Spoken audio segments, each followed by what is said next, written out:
이번 미션부터 말씀을 드리면 주식시장에서 어떻게 돈을 벌 수 있는가. 아주 잘 파악을 하고 계셔가지고 아닌가라는 생각이 들어서 근데 이거 나가면 안 될 것 같아.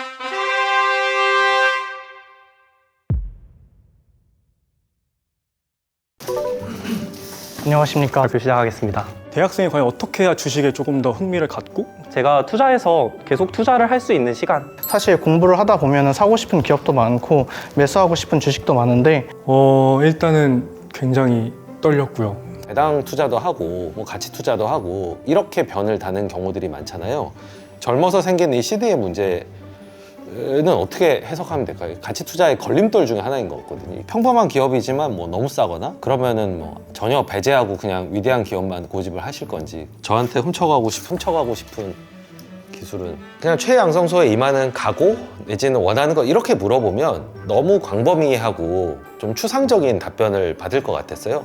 그러면 이 질문을 통해서 제가 듣고 싶었던 거는 진짜 이 최양성소를 최종적으로 갔을 때 내가 확실하게 갈고 닦고 싶은 어떤 투자의 기술이 어떤 건지 이런 것들을 좀 미리 파악을 하고 싶었고, 그리고 향후 커리큘럼을 짜는 데 있어서도 이분들이 원하는 것들을 좀 반영하고 싶은 생각에 퀄리티의 평가 방법에 대해서 알고 싶은데 투자에서 기본 원칙인이라고 생각하는 가치 투자의 마인드를 좀 배우고 싶습니다. 기업을 살 때 어떠한 부분을 평가를 하고 좀 판단을 할 수 있는지 아직까지는 제 원칙이나 그런 것들이 좀 확립이 되지 않은 상태거든요. 지금 갖고 있는 생각이 과연 이게 맞는 생각인지 이런 것도 공부하면서 좀 검증도 받아보고 싶고, 앞으로의 투자를 하면서 제가 원칙을 딱 정할 수 있는 그런 기간이 됐으면 좋겠습니다. 정말 좋았어요. 도움을 많이 받을 수 있었던 것 같고 진짜 가치 투자를 배우고 싶습니다. 체득하고 싶고 투자로서 보여주고 싶습니다. 박사님? 그러니까 저는 그런 생각이 들었습니다. 일반 투자자가 돈을 벌 수 있나? 라는 의문점이 생겼고 2021년도 1월에 제가 VIP에 와서 일임을 맡겼습니다. 아, 고객님이셨구나. 수익률을 보지 않았겠습니까? 그러면서 이게 가치 투자가 정말 가능하구나 라는 거를 제 피부로 와 닿고 제 잔고의 숫자로 봐왔기 때문에 어느 정도까지를 현실적인 개인 투자자의 목표 정도로 삼아서 대부분 간접 투자와는 조금 다른 결과를 낼 수 있는 뭐 방안 같은 거 혹시 생각해 놓으신 거 있으신가요? 실은 주주하는 운동을 좀 합니다. 근데 그게 한 2년 되다 보니까 친해지고 벌써 그분과 그 오너분이 나이 이제 많으신데 주주 환원을 개선도 하셨습니다. 그래서 주가도 올랐고 그리고 배당, 자사주 매입, 소각까지 계속 이어지고 있습니다. 네. 제가 무슨 얘기를 했는지 기억이 잘 안 나고요. 10분 중에 최고 못한 것 같아서 계속 아쉬움이 많이 남습니다. 바로 시작하면 될까요? 그래서 혹자들은 정보화 시대에 좋은 기업을 어떻게 싸게 사냐, 인터넷만 두드려 봐도 좋은 거 다 알고, 근데 저는 그렇게 생각하지 않는 포인트가 있습니다. 피디님 저 잘못된 거 아니에요? 다들 저한테 낚이셨는데요. 주식시장에도 다 이런 경우가 발생한다고 생각합니다. 혹시 대표님 그 경마장 가보셨습니까? 가봤습니다. 저 남자라면 당연히 노름 아닙니까?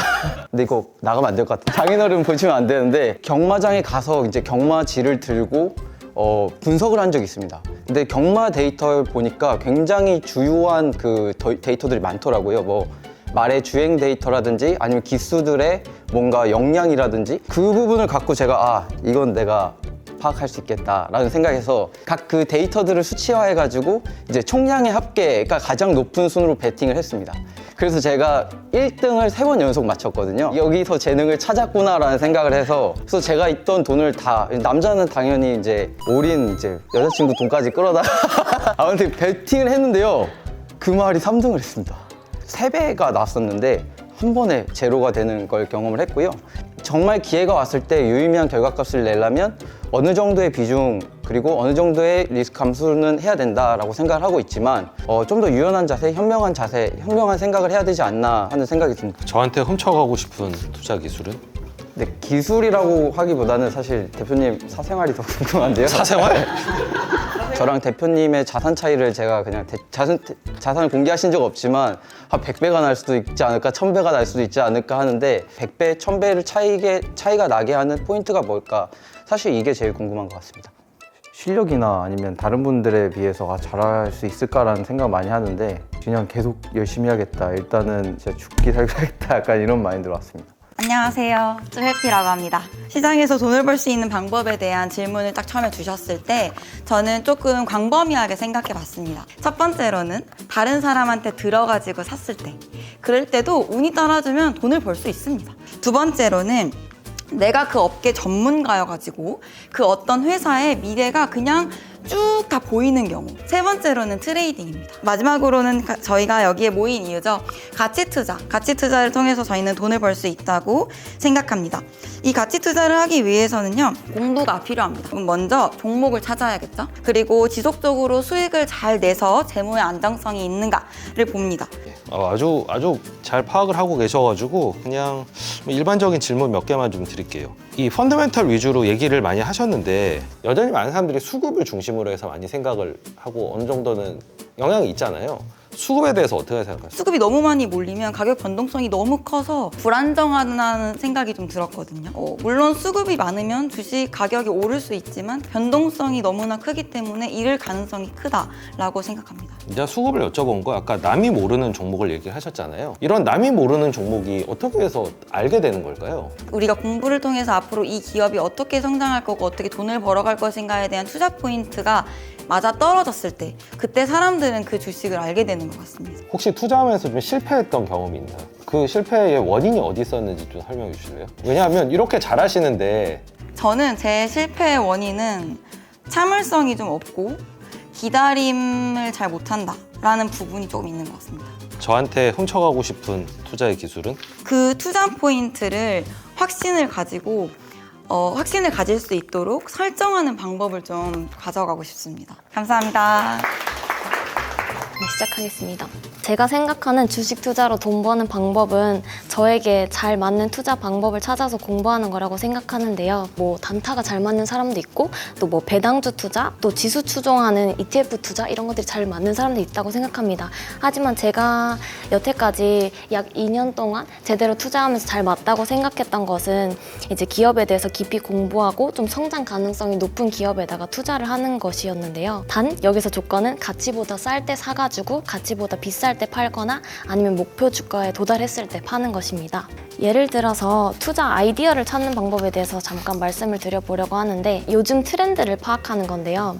외국인들이 요즘에 한국에 와가지고 성형을 하러 가고 또 뭐 피부 미용 시술을 많이 받는 그런 여행을 한다고 하더라고요. 피부 미용 시장이 이제 성장하고 있구나라는 거를 파악을 했고 그래서 이제 톡신과 필러 시장이 성장하는 것도 파악을 했습니다. 찾아보니까 이제 휴젤이라는 종목을 알게 되었고 이 휴젤이라는 종목이 25년도에 미국에 진출을 한다고 해가지고 미국에 진출하는 거 외에 한국이랑 중국이랑 유럽에 팔고 있는데 이것들도 잘 팔고 있을까를 파악했을 때 리스크가 없다라고 판단을 했고 투자를 해서 성공했던 사례가 있고요. 이 가치 평가를 하는 방법에 대해서 또 잠깐 말씀을 드려보면은 어떤 기업의 그 과거 평균 PER 같은 거를 봐요. 그리고 그 기업이 성장을 하지 않았을 때의 PER 같은 걸 보고 이제 단기 순이익을 가져와서 그 PER을 곱해서 그 목표 매수가를 선정을 합니다. 그래서 그 목표 매수가에 사면은 좀 내가 잃을 가능성이 없겠다라고 판단을 하고 대표적으로 이게 나의 어떤 취약점을 드러내거나 좀 극복해봐야 되겠다에 좀 가까운 실패 사례. 열심히 공부해서 투자를 하는 경우도 있지만 주변 사람들의 말에 좀 흔들려서 투자하는 경우도 많은데 스튜디오 드래곤이라고 뭐 24년, 25년에는 매출과 영업이익이 좀 회복될 거다라고 해가지고 투자를 했었는데 결국에는 크게 공부를 열심히 하지 않아가지고 이 기업에 대해서 확신을 얻지 못하고 그냥 바로 팔아버렸던 그런. 팔아버렸으면은 오히려 잘 된 거예요. 그 이후에 떨어졌을 것 같은데 계속. 맞아요. 예. 맞아요. 근데 손절을 해서 실패 사례. 저한테 훔쳐가고 싶은 투자의 기술은? 그 딥 리서치, 그러니까 리서치를 어느 정도 수준까지 해야지 되는지 그걸 잘 모르겠어서 그 부분에 좀 더 알고 싶습니다. 일단 생각보다 첫 미션이 좀 어려웠고요. 그리고 무엇보다 최준철 대표님을 만나고 다른 사람들의 의견을 이렇게 다양하게 들을 수 있어가지고 굉장히 재미있었습니다. 네, 잘 들었습니다. 감사합니다. 모든 훈련생들의 발표를 다 들어봤는데 제가 훔쳐가고 싶은 기술에 대해서 공통 질문을 했잖아요. 저가 매수하는 방법, 그리고 오랜 기간 제가 축적한 기업에 대한 지식, 이거를 갖고 가겠다고 한 분들이 정확하게 짚어냈다? 사실 그게 저는 제가 가진 핵심 자산이라고 생각을 하거든요. 저만의 어떻게 보면 경제적 해자인데 그걸 갖고 가고 싶다? 좀 무서웠죠. 이건 내주기 싫은데 라는 생각이 하나 들었고요. 개인적인 그런 배경들을 듣는 것도 저한테는 좀 도움이 됐습니다. 뭐 예를 들면 어떤 종목에 투자를 했다든지 성공을 했다든지 실패를 했다든지 이제 어디에 좀 더 초점을 맞추고 이 커리큘럼을 진행하게 될지에 대한 힌트를 얻을 수 있었습니다. 오늘 과제에 대한 내용을 다 들어봤는데요. 뭐 정답을 듣고자 했던 게 아니라 이제 어떤 생각을 현재 갖고 계신지, 그리고 기대하는 바가 뭔지, 그리고 각자 성향이 어떤지 이런 것들을 개략적으로 파악하기 위해서 여쭤본 질문이었었고, 현재 열정에 대해서 의심이 없습니다. 하지만 다 각자 직업이 있으시고 하다 보면은 이 과제를 수행하지 못하는 내가 이제 되게 미워지는 순간도 올 거고, 아 이거를 내가 그냥 하는 게 맞나 뭐 이런 생각이 들기도 할 거고, 그런 자기 의심들이 생길 거예요. 이런 열정이 좀 부족해지는 분들이 보인다면은 과감하게 중도 탈락시킬 계획이 있습니다. 높은 수준의 학구열을 전체적으로 유지할 수 있어야 돼요. 그리고 이제 과제를 드릴 건데요. 첫 번째 과제는 제가 썼던 책 3권, 한국형 가치투자, 한국형 가치투자 전략, 그리고 가치 투자가 쉬워지는 V차트까지 그 3권을 읽으시고 독후감을 제출하는 게 과제입니다. 제가 쓴 책이 뭐 최고의 투자책이다 이렇게 얘기할 수는 없겠지만, 어쨌든 최양성서를 소장으로서 제가 끌어가는 입장에서는 제가 쓴 저서들을 가지고 교재를 삼고 거기에서 출발을 해서 커리큘럼으로 넘어가는 수밖에는 없기 때문에 이제 자유 형식으로 독후감을 제출하는 건데요. 가이드라인이 2가지가 있습니다. 첫 번째 가이드라인은 책 내용을 단순 요약하는 과제가 아닙니다. 좀 실전과 연결 지을 수 있는 포인트들을 잡아서 깨달음을 얻으셨으면 좋겠어요. 거기에 더해서 오늘 여러분들이 발표하셨던 것처럼 나의 좀 특별한 감상을 더해주시면 좋겠습니다. 두 번째 가이드라인은 각각 독후감을 작성하는 게 아니고요. 3권을 통합해서 독후감을 작성을 해주십시오. 요거는 이제 필수 과제고요. 이제 선택 과제가 있습니다. 선택 과제는 정기 간행물을 읽는 습관을 들이는 걸 조금씩 시작을 하셨으면 좋겠어요. 내가 정기 간행물을 읽는 그런 모습들을 사진에 이렇게 올려주시고, 그리고 서로 이제 자극도 되고 독려도 하고 기사를 뭐 공유하셔도 좋고, 제가 여러분의 멘토기도 하지만 여러분이 또 시청자분들의, 구독자분들의 또 멘토가 될 수 있는 그런 과정으로 잘 마무리가 되기를 기대합니다. 먼저 과제를 성실히 수행을 해와야 될 것이고요. 그래서 이제 불성실하게 임하시면 과감하게 그 멘토들과 상의해서 탈락시키겠다는 경고를 남겼던 것도 굉장히 과제 중심입니다. 과제를 해와야 피드백도 받을 수 있고 서로에게 또 도움이 되는 얘기도 들려줄 수 있고, 결국 이 최양성소를 졸업하시더라도 본인의 일과 투자를 병행하셔야 되는 과제들이 남잖아요. 그거를 수행할 수 있는 현명한 방법들을 각자 좀 잘 찾으시면 좋겠어요. 다들 수고 많으셨습니다.